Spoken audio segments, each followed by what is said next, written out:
Welcome back everyone to our gameplay series of Farming Simulator 19. Today is fun day for me. I'm going to do something that I have never done before, and that is work with the Big Bud equipment. I did not purchase their DLC as part of Farming Simulator 17, but now they are available as free mods on the official in-game mod hub. There are actually two different ones. There are two tractors under the Big Bud name. There is I believe it's a 500 horsepower motor, and then there's the one that you see here on the screen, and it's about 1100 or 1150 horsepower, somewhere in that range. Plenty of horsepower to handle any of the implements that we can possibly throw at it. So for today's purposes, we're going to be using the biggest implement I could find in the game, and let's take a look at exactly what that was. And tell you what, let's first start off by taking a quick look at the Big Bud tractors themselves. We'll come in under the vehicles and large tractors. Then we'll go all the way to the far right. You can see a Fendt model, the 900 Vario. I actually have downloaded that with plans to use it at some point, but so far I haven't had a use for it, so we don't have that one just yet. But then you see the two Big Bud model tractors. You've got the 450, which has a standard 500 horsepower with no options to upgrade that. Then you go to the 747, which has 1100. And you've got some different options here. You've got the standard wheels, you've got the twin wheels, and then you have the totally insane triple wheels. Now, I am not a huge fan of the dual wheels or the triple wheels or any of that kind of stuff. And that's why you see that our model only has the single axle. And I am extremely happy about that. So we're going to back our way out of there. We're going to come into the seeders, and let's take a look at the biggest that the game has to offer. Okay, here we are. The Seed Hawk XL, 84 feet. Yikes. That equates to 25.6 meters. And just to give some sort of context to that, if we come back over to the horse design that we're used to, it has a 9-meter working width, which is pretty good size for standard working equipment. This has 25.5. So that is much larger. I mean, when you see this thing, let's scroll back over to it. When you see this thing all folded up, it is monstrous. It is very imposing looking, particularly since the fact that you have some very large blades that are facing your way if you walk around this piece of machinery. So let's go ahead and exit back out. This is what it looks like fully unfolded and ready for business.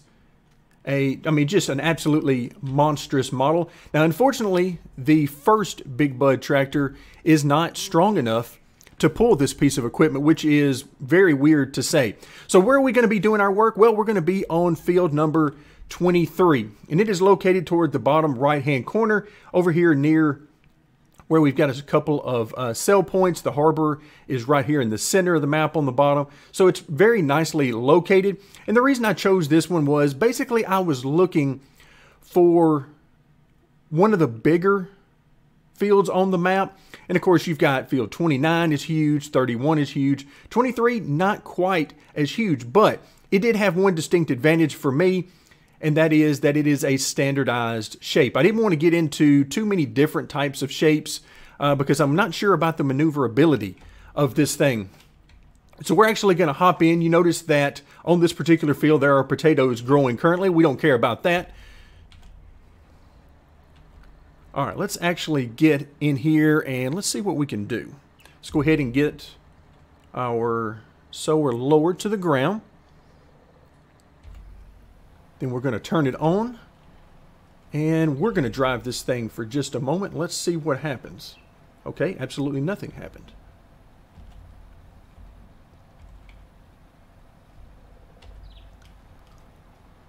Let's hire a worker, and there we go.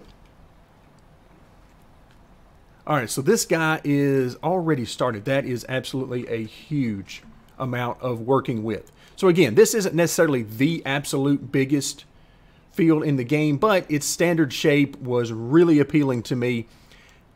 on our first try here with the big bud equipment. Let's hop inside the cab. Now, unfortunately, we have absolutely no way of seeing the working width and, and any markers to deal with unless we turn completely around and just sort of drive like this, which could get old very quickly. So I'm going to back out and we're going to take some different looks at this thing from some different angles while the AI is hard at work. Wow. Again, I'm sure some people prefer the dual wheels or even the triple wheels, but not me. That doesn't really do it for me. So I prefer the single wheels, and that's why it's the design we have.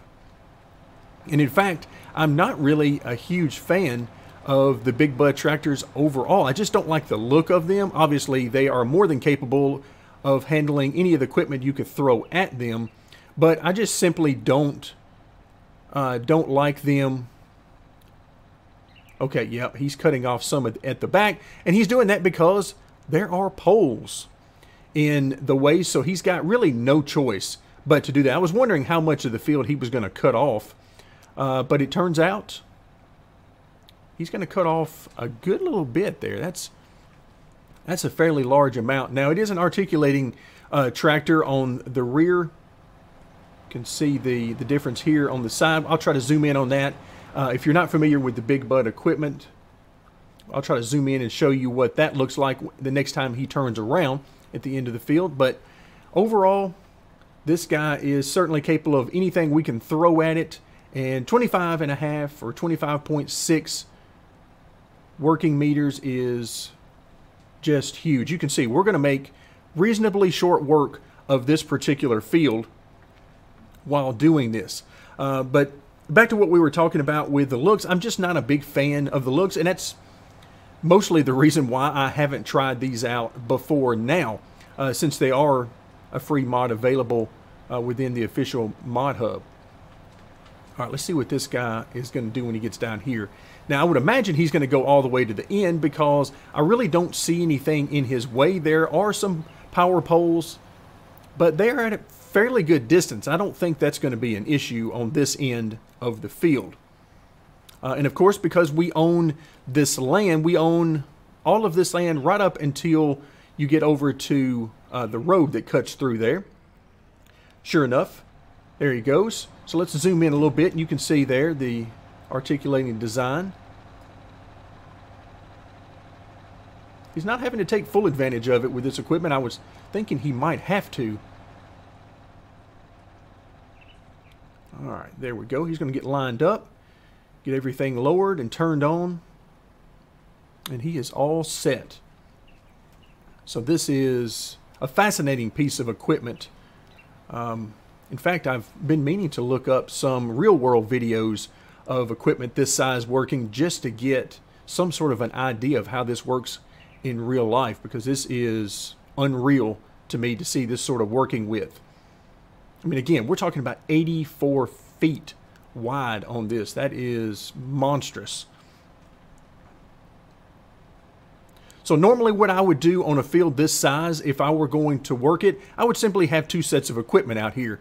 I would have a couple of the horse seeders and, and of course the tractors to go with them, and I would be starting those and having them each work part of the field and take care of it that way. In fact, if you're more adventurous, you might even go for 3 sets of equipment on a field this size or larger. But usually I don't go much more than 2. All right, this thing is fascinating. All right, let's see what this guy is going to do here at the end. Again, my biggest concern is, I'm actually glad he's cutting off this area at the end, because my biggest concern is that he's going to get stuck. Like when he swings around this equipment, he's going to get stuck on that pole, and he's got plenty of room in order to take care of that. And you can see as we zoom back out here, as this guy gets ready to start another pass, you can see it's not going to take us but 2, maybe 2.5 more passes, and we'll be done with this entire field. So the value of having equipment this size is certainly very easy to see when you're working with a field this size. This is extremely efficient if you have the funds to make it happen. Of course, if you want to do a legitimate playthrough where you have the economy on hard and everything costs a lot, but yet your income is very small compared to the other game modes, then yes, it would take you probably a little while to get here unless you choose to purchase some of this, or at least lease it at the very beginning of the game when they do give you some seed money. But this is going to be really good. I'm going to guess we're going to get this done in 2 more rows just by glancing at it here. And of course, because the AI is doing the work, he is making some perfectly straight lines. This is a great opportunity to use something like Courseplay in the future, where you could line up either multiple tools on a field this size or the Big Bud, although the articulating nature of the Big Bud tractor might give Courseplay a few issues, if it's supported at all. Again, never tried it out, so I'm not sure. All right, so yeah, to say the least, he's going to be able to take care of it on this next pass by.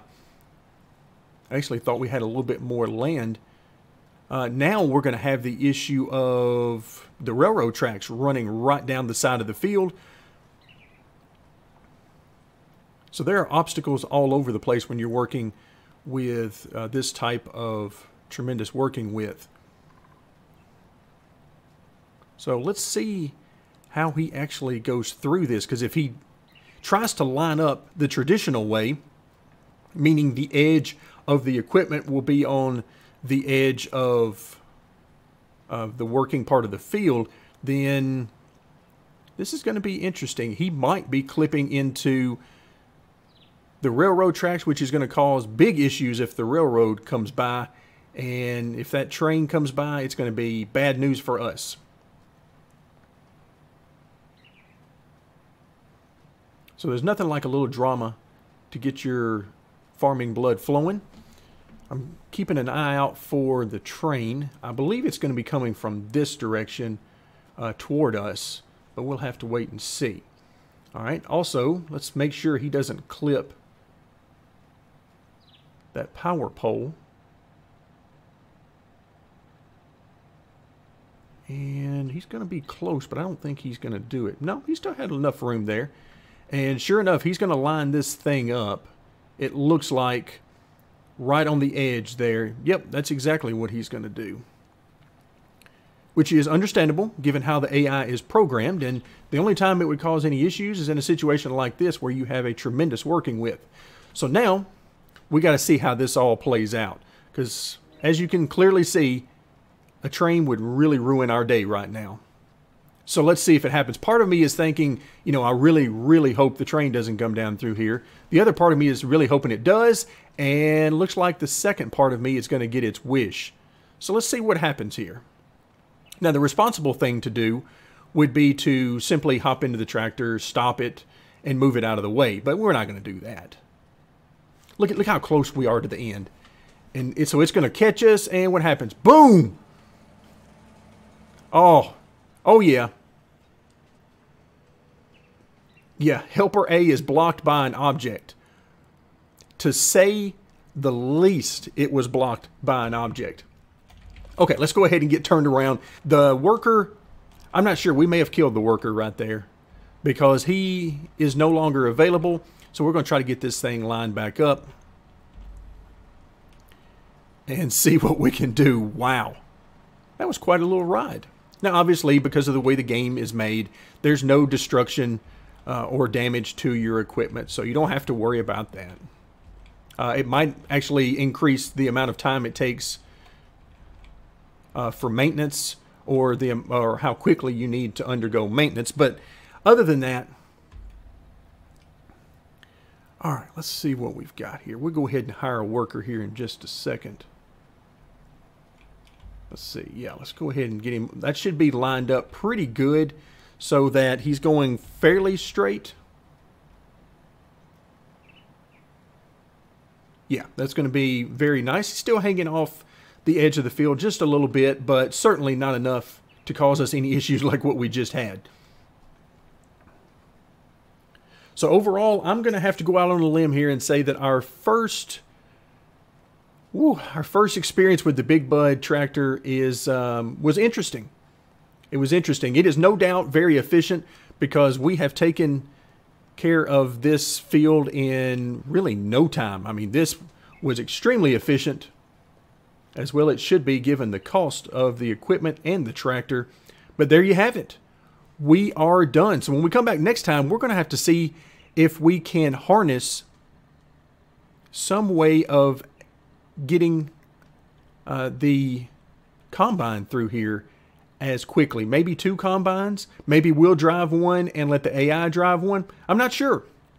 That could be really interesting, but I guess we'll have to wait until next time to find out. For now, thank you very much for joining me on my fun experiment in Farming Simulator 19.